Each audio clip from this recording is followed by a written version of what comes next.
Let me ask you something. If I pulled up your LinkedIn right now, I mean right now, would it tell me in the first 10 seconds exactly who you are, what you do, and why I should care? Or would it look like everybody else's? A job title, a list of bullet points, maybe a certification or two, and a profile picture since you had since 2019? Because here's the thing. In cybersecurity right now, talent is everywhere. Certifications are everywhere. Experience is everywhere. But people who know how to position themselves, people who built a personal brand that actually opens doors before they even knock. That's rare, and rare gets paid. Stick with me, because at the end of this video, you're gonna look at your career completely different. What's good, everybody? Welcome back to Hold It Down Jay, the channel where we talk about cybersecurity careers, real industry insights, and everything else that nobody is willing to say out loud in this space. If you're new here, glad you found us. Subscribe, like, and comment, because this is the exact type of content we share on this channel consistently every Sunday at 12 p.m. Now, today we're getting into something that I think was one of the topics that's most slept on inside cybersecurity and cybersecurity career development, and that is personal branding. The idea that your career is not just a career, it's a product. And like any product, how you package it, how you position it, and putting it in front of the right people determines how much value the market adds to it. Now, I already know what some of you are thinking. Jay, I'm a security professional. I'm not an influencer. I'm not trying to be an internet personality. I just want to do good work and get compensated well for it. And I hear you completely. But here's one thing I need you to understand. Personal branding is not about being flashy. It's not about posting every day or building a following to turn you into a LinkedIn celebrity. It's about controlling the narrative around your personal identity, so when the right opportunity shows up, you are already positioned to receive it. Think about it this way. Two analysts,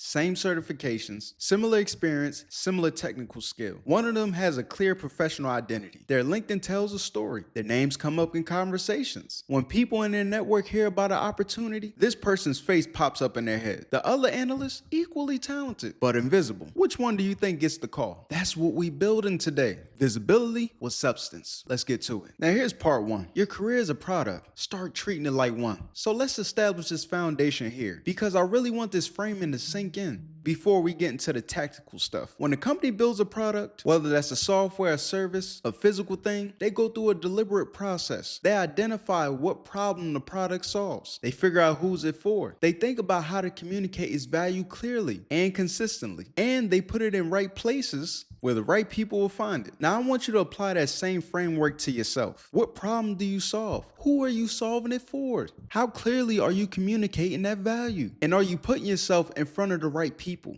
Most cybersecurity professionals never thought about their career that way. They think about skills. They think about certifications. They think about years of experience. All of that matters, don't get me wrong. But skills without visibility is a combination that will lead you underpaid and underestimated your entire career. Here's a real world example. I've seen entry-level analysts with associate CISSP certifications, plus hands-on experience, who can't get a call back because their resume looks identical to 50 other candidates who submitted their application.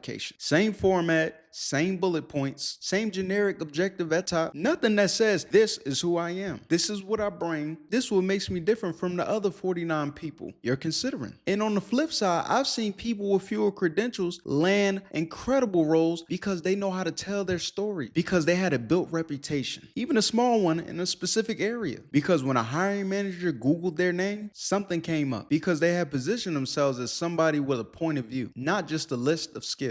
That is the power of personal branding. And it starts with one question that most people have never seriously sat down to answer. Who are you in this industry? Not your job title, not your company, not your cert list. Who are you? What do you stand for professionally? What is your area of depth? What perspective that you bring that nobody else brings quite in the same way? Take some time with that question. Write it down, because everything else that we talk about today will build up to that. So when I think about personal branding in this industry, I usually break it down into three pillars: your identity, your presence, and your reputation. These three things working together is what creates a brand that actually does something for your career. Let's go through each one. Pillar one, identity. Know your lane. Identity is about clarity. It's about being specific about what you do and who you do it for. And I want to push back on something, because there's a tendency in this industry, especially early in your career, to want to be good at everything, to be a generalist, to check every box. And while being well-rounded has value, generalists are a dime in a dozen. Specialists are rare, and rare gets paid. Think about the professionals in this industry that have the real weight behind their name. The people who get invited to speak at conferences, who get recruited directly, who get asked for their opinion. Almost every single one of them is known for something specific. Threat intelligence, cloud security, red teaming, incident response. They went deep in a direction and they became the person people think about when the topic comes up. Now here's the thing. You don't have to have your specialty locked in on day one, but you do need to be moving in that direction. You need to be developing a point of view. You need to be building depth somewhere instead of staying permanently surface level everywhere. So ask yourself, if someone in your network was having a conversation about a specific cybersecurity problem and they thought, I know exactly who to call about this, would that person be you? And if so, what would that problem be? What's your thing? Start there. That's your identity. Pillar 2. Presence. Show up when it counts. Okay, so once that you have some clarity on your identity, the next step is presence. And presence is simply about being visible in the right places. This is where a lot of people get overwhelmed because they think presence means being everywhere every time. It doesn't. Let me give you the 3 places that matter most for a cybersecurity professional right now. LinkedIn is non-negotiable. I don't care if you hate it or love it. LinkedIn is where hiring managers look. It's where recruiters live. It's where your professional narrative either works for you or it doesn't. We're going to talk about how to optimize it in a few minutes. But just know, your LinkedIn is your storefront. If it looks abandoned or generic, that's the impression people are going to walk away with. Your niche community is the second place. Whether that's a Discord server, a Slack group, local DEF CON chapter, a B-sides conference, a specific subreddit, find where the people in your area of focus gather and be present there. Not to self-promote, to contribute, to ask good questions, to share what you know. The relationships you build in those spaces are often more valuable than anything you'll find on that job board. And the third place, and this one is optional but powerful, is some form of content. And before you check out, hear me out. Content does not mean you need to start a YouTube channel or write essays every week. It can be as simple as sharing your perspective on something you learned at work this week, a short post about a technique you used earlier this week, a breakdown of a vulnerability that just dropped, a lesson from a mistake you made. You don't need to be an expert above everyone else. You just need to be one step ahead of someone. And in this industry, that someone exists at every single level. Content creates something I call a searchable reputation. When someone hears your name and Googles you, what comes up? If the answer is nothing, you are leaving a massive amount of opportunity on the table. Even a modest LinkedIn presence with consistent, thoughtful posts make you dramatically more visible than the majority of your peers. Pillar 3, reputation. Let your work do the talking. You can't manufacture it and you can't crush it, but you can be intentional about starting it right now. Reputation in this industry is built off a few things. The quality of your work, obviously, but beyond that, how you show up in collaborative environments, whether you share knowledge generously or hoard it, whether you mentor junior analysts or step over them on the way up, whether you show up to the hard conversations or go quiet when things get uncomfortable. Your reputation is a thing that people say when you're not in the room. And in cybersecurity, which is a smaller world than it looks, what people say about your travels. The hiring manager at the company you want to work for in 3 years might already know someone who knows you. What are they going to hear? Invest in your reputation by being consistently generous with your knowledge and consistently bettering the people around them. That compounds over time any more than any certification ever will. Okay, I want to spend some real time on LinkedIn right now because I think it's the single highest leverage place most cybersecurity professionals are leaving value on the table. And I want to be specific about what moves the needle here. Let's start at the top, your headline. This is the most visible piece of text on your entire profile. And most people are wasting it with just a job title. SOC analyst at XYZ company. That is not a headline, that's a label. Your headline should tell me what you do and the value you bring. And ideally who you serve. Something like incident response specialist, helping financial institutions detect and contain threats before they become a headline. That is a headline that creates a picture. That makes me want to know more. That positions you as someone who thinks about their work in terms of outcomes, not just activities. Now about your section. This is your story, and this is where a lot of people leave this part blank, which is also a missed opportunity. Or they fill it with a list of technical skills, which is also a missed opportunity. Your about section should read like a conversation. Who are you? How you got here? What drives you? What are you building towards? What you bring to the table that's uniquely yours. Write it in first person. Make it human. Make it something that a person on the other side of the screen can actually connect with. Your experience section. Go beyond job duties. Anybody can write, monitor SIM alerts, investigated incidents. Tell me what you actually did. Tell me the scope, the scale, the impact. Led response to a ransomware incident affecting 400 endpoints across 3 business units, containing the threat within 4 hours, and reducing recovery time by 60% compared to previous incidents. Now that is something that will make a hiring manager stop scrolling. And the activity on your profile, your posts, your comments, your engagement. This is where presence comes to life on LinkedIn. You don't have to post every day, but posting once or twice a week with something genuinely useful, a lesson, a perspective, a breakdown, a question, keeps your name circulating in the network feed. The algorithm rewards consistency. More importantly, real human beings reward consistency. When someone sees your name across their feed regularly, that actually helps them or makes them think, you become a familiar face. You become a familiar, trusted voice. And familiar, trusted voices get referred for opportunities. One more thing on LinkedIn, then we'll move on. Your network is not just a number. I see people obsessing over connection counts. That's mostly vanity. What matters is the quality of your connections and whether you're actually engaging with them. Reach out to people you admire in the industry, not to ask for a job, just to have a genuine conversation. Comment thoughtfully on posts from people whose work you respect. Introduce people in your network to each other when you see a natural fit. Be a connector. That kind of network activity builds social capital that pays off in ways you can't predict or trace directly, but it pays off. I want to talk about storytelling for a minute because I think this is the most underrated skill in cybersecurity career development. And when I say storytelling, I don't mean fabricating anything. I mean the ability to take your real experience and present it in a way that it lands. Here's the truth. Every single person that spent time in the SOC or in an incident response team or a security engineering team has stories, real ones, interesting ones, stories that non-security people will find quite fascinating if they were told the right way. But most security professionals have never been taught how to tell these stories, so they default to technical jargon and bullet points, and nobody outside the industry can connect with it. Think about the most interesting thing that happened in your career. Maybe it was a major incident. Maybe it was something you found in an investigation that nobody else did. Maybe it was a moment where you had to make a high-pressure decision with incomplete information. Maybe it was a failure that taught you something you'll never forget. That is a story. And that story, taught well, does more for your professional brand than 100 certifications. Because it's specific, it's human. It reveals how you think. It reveals how you operate under pressure.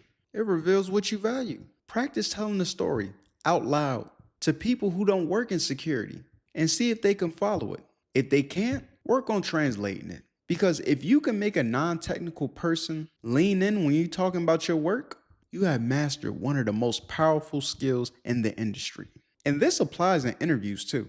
When a hiring manager asks you, tell me about a challenging incident that you had, this is not an invitation to recite your ticket notes. This is an invitation to tell your story. Set the scene. Describe what was at stake. Walk them through your thinking. Tell them what you did and why. Share what you learned. Make them feel like they was walking right beside you and was there. This is what separates a memorable candidate from a forgettable one. Let me connect all of this to what most of you actually care about, which is career advancement. Whether that's landing a new role externally or earning a promotion internally, your personal brand plays a direct role in both. For external opportunities, your brand is what gets you in the door before you even apply. I mean that literally. When a recruiter is searching for a senior security role and they come across your profile and you have a clear identity, a compelling story, visible expertise, and social proof in the form of engagement and content, you are already ahead of the majority of applicants before a single conversation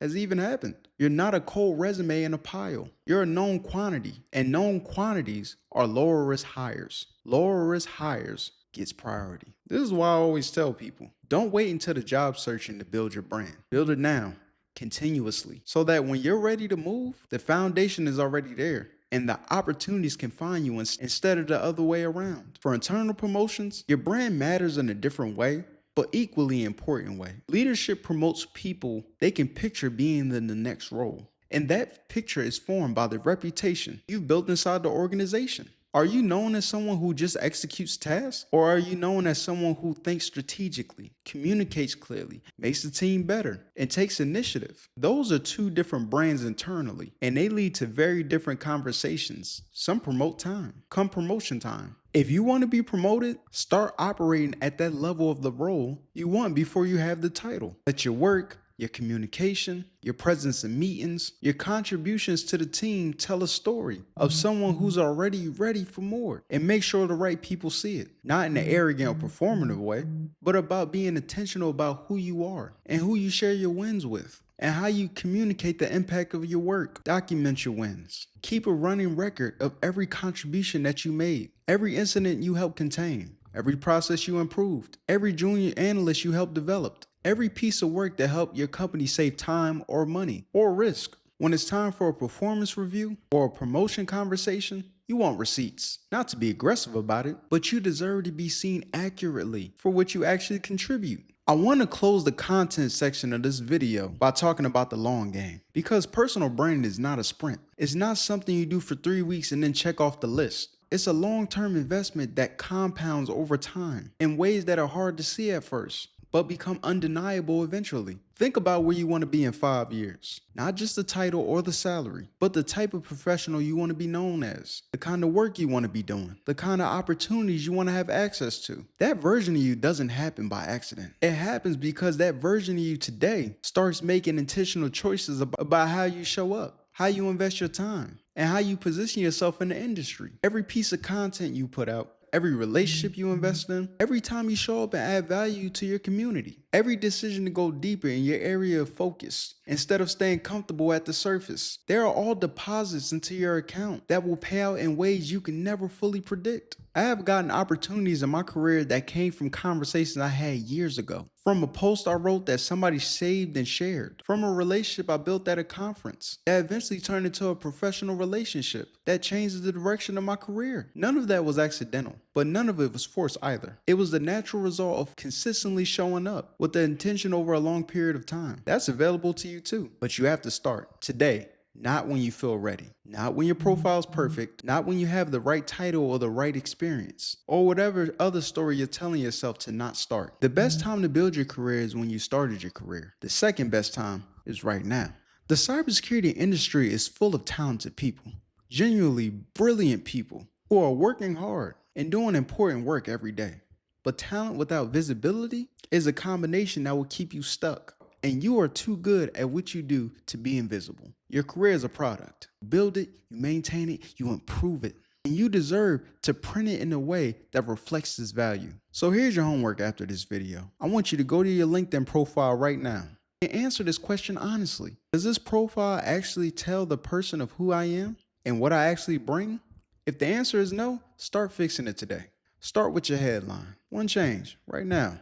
Build it here. And if you found value in this video, drop a comment and tell me what's your biggest personal branding challenge right now. Are you struggling with your LinkedIn? Are you not sure what your niche is? Are you uncomfortable with putting yourself out there? Whatever it is, drop it below. I read every comment and I'll try my best to respond. Share this video with somebody in your network who is talented and underpaid and hasn't figured out yet that the way that they're presenting themselves might be part of the reason why. This might be exactly what they needed to hear. Subscribe if you're not already a part of this community. We're building something real here in the Hold It Down J community, and I want you to be a part of it. I'm Hold It Down J.